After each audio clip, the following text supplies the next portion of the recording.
salutations, my dearest friends. My name is Samantha, and today I'm going to be talking about romances that have a bonkers, crazy, wild plots.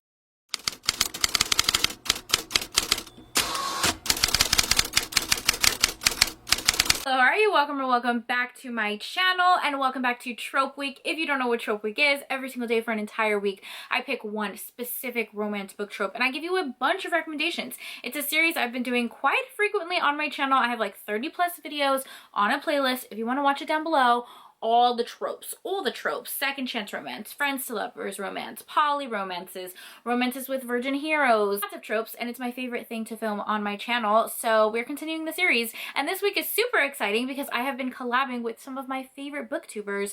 So for this video, I'm going to be collabing with Michae from ohheyitsmichae. I have like a list of tropes that I want to do, and for this one, I immediately thought of Michae because her channel is all things fun and dark romance and wild steamy times. Like, her recommendations are the best. It's a pleasure of meeting her in person, and she is so freaking wonderful. She gives great book recommendations. Like, we have very similar reading tastes in the sense that we like things a little crazy, a little wild, a little bonkers, if you will. So we're going to be collabing together on this video. I will leave her channel and her video down below, so make sure you follow her and watch her video. The books that I'm going to be talking about are books where the plot is just insane and you're just like, what the actual fuck is going on?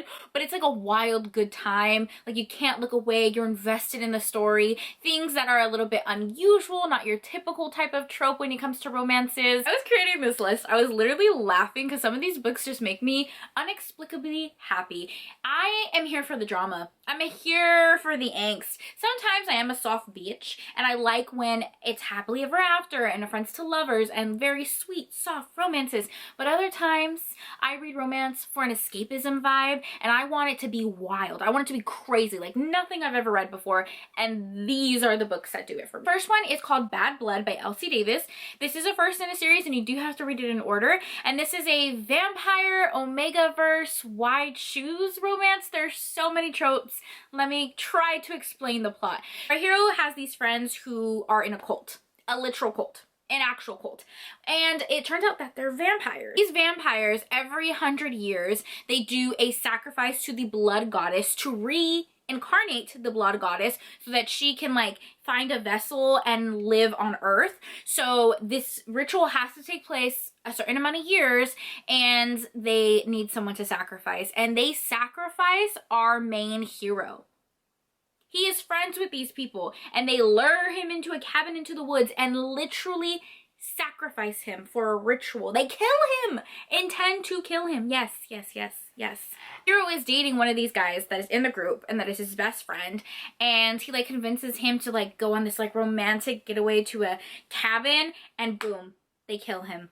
And something goes wrong with the ritual. It turns out that our hero is not totally completely human. I don't want to give any spoilers, but he ends up coming back from the dead, and he is not completely overtaken by the blood goddess, but she like lives inside of him as a vessel, but he's still coherent and can like remember everything that's going on. So he's real pissed. He is real pissed. First of all, he was not supposed to be the vessel. It was supposed to be someone else, so the ritual went totally wrong, and they literally killed him with like no intention of bringing him back to life. So yeah, he's real mad.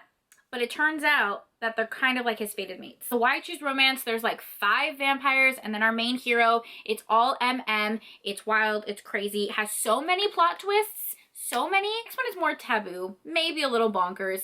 It's a little bit more tame than the first one, and that is Don't Tell Me No by Honey Chanel. This is a sapphic novella. So our heroine, or one of our heroines, is married, and her husband is trash. He's trash. He's lost all of their money and he has stolen property from his job and has been like embezzling money from his job, and his boss ends up finding out, and instead of, you know, filing an HR complaint or firing him or doing anything legal, she's like, you know what, I'm gonna keep this quiet, I'm gonna let you keep working here, but I want your wife. What? She's been in love with this employee's wife. So they end up literally writing a contract that the wife has to do everything and anything that the boss says. That's why it's called Don't Tell Me No, because she cannot use the word no. She has to agree to everything, and it goes into like this submissive relationship to save her husband's job. And somehow they fall in love. I'm not going to ruin it for you guys, but it's pretty steamy and it's pretty awesome. And I mean, we love a girl boss. So there you go. The next one I have talked about endlessly on my channel because I cannot stop thinking about it, and that is Push by Nyla K. Okay, so this book I just love, okay? There's something about it. It's like 600 pages, and I'm the type of person who mainly reads novellas. So for me to get through a 600-page book and like it, I'm just saying, that says a lot. This is a polyamorous romance, kind of. One of our heroes and our heroine are married. They're high school sweethearts. They had a kid very, very young, and they've been together ever since. And their daughter is back for Thanksgiving break. How sweet. She's brought her new boyfriend, trying to introduce him to the family. So cute, right? Well, the dad ends up having a very intense connection with his daughter's boyfriend. Yep. The dad and the daughter's boyfriend end up hooking up when they're still in relationships. Daughter's fine. She's fine, okay? Everyone always asks that whenever I talk about this book. She's fine. She's fine. It's okay. It's not her romance, okay? I'm not trying to do any spoilers, but the boyfriend eventually breaks up with the daughter and continues to have a relationship with the dad. And they have this relationship for a while. And then the wife, yeah, we forgot about her, huh? She finds out. Instead of rightfully being upset, she's like, oh, this is kind of hot. This is kind of cool. Can we make this a polyamorous romance? Can I join in? Threesome. Let's just go there. Let's have some wild, steamy times. And they do. And it's wonderful. Connection, honestly, here's the thing. The reason I like this book so much, that I have to justify myself. I can just like something to like it, you know what I mean? Because our two heroes specifically very much gave off like soulmate energy. Like they were fated true soulmates just at the wrong time. And it was romantic. I thought it was. I need everyone to read this book. It's kind of funny, but it's also a little bonkers. And that is Moon-Blooded Breeding Clinic by C.M. Niscosta. C.M. Niscosta has a couple of monster romances that could be considered a little bonkers.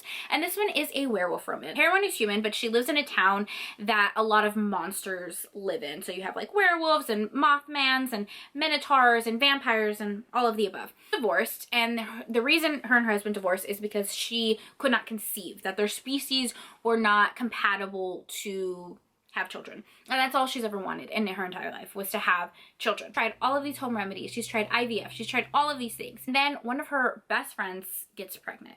And this friend of hers had also struggled with getting pregnant, and that's actually how they bonded. And her friend lets her know that she went to this clinic called the Moon-Blooded Breeding Clinic.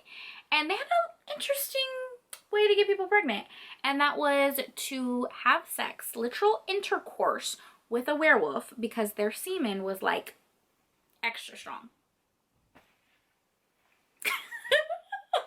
Basically, this breeding clinic creates these chemicals to make women go into a false heat, and then they rut with werewolves, and boom, bam, thank you ma'am, they're pregnant.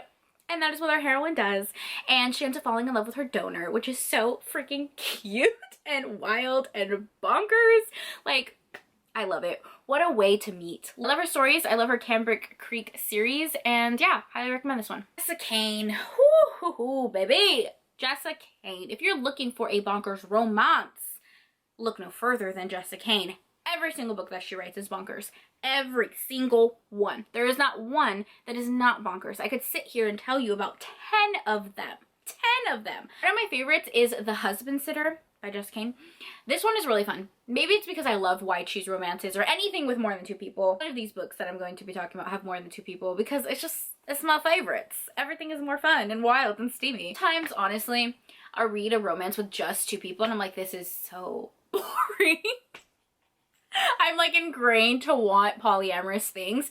Anyways, so our heroine, she needs a job. She needs money. She's broke. And she ends up finding like this ad in the paper to be a husband sitter. And she's like, what is that? There is this block of extremely wealthy couples and the wives are all businesswomen. They're booked and busy. They don't have time to please their husbands. They don't have time, okay? They are making money moves and they basically need someone to entertain their husbands while they're gone. So they hire her. Each specific day is for a specific husband and she goes there, sleeps with them, entertains them while their wife is away, and their wives are like, thank you so much for doing this. What a chore this was for us. Like, we need to like go live our best lives so you can be here and be like a paid mistress. And she loves it and it's great. It's great. Jessica Kane is wild, steamy, crazy. The next one that is wild is the Four Horsemen series by Sarah Bailey. The whole series. And yes, you have to read the whole series in order. And yes, it's crazy. The first one is called Carnage. Heroine, she is sent to this large corporation as a secretary. And her sole goal, she's sent by her family as like a spy. And her sole goal is to take down these 4 business tycoons. And they're each named after the Four Horsemen. She doesn't know why. She doesn't know for what, but she knows that she needs to destroy them.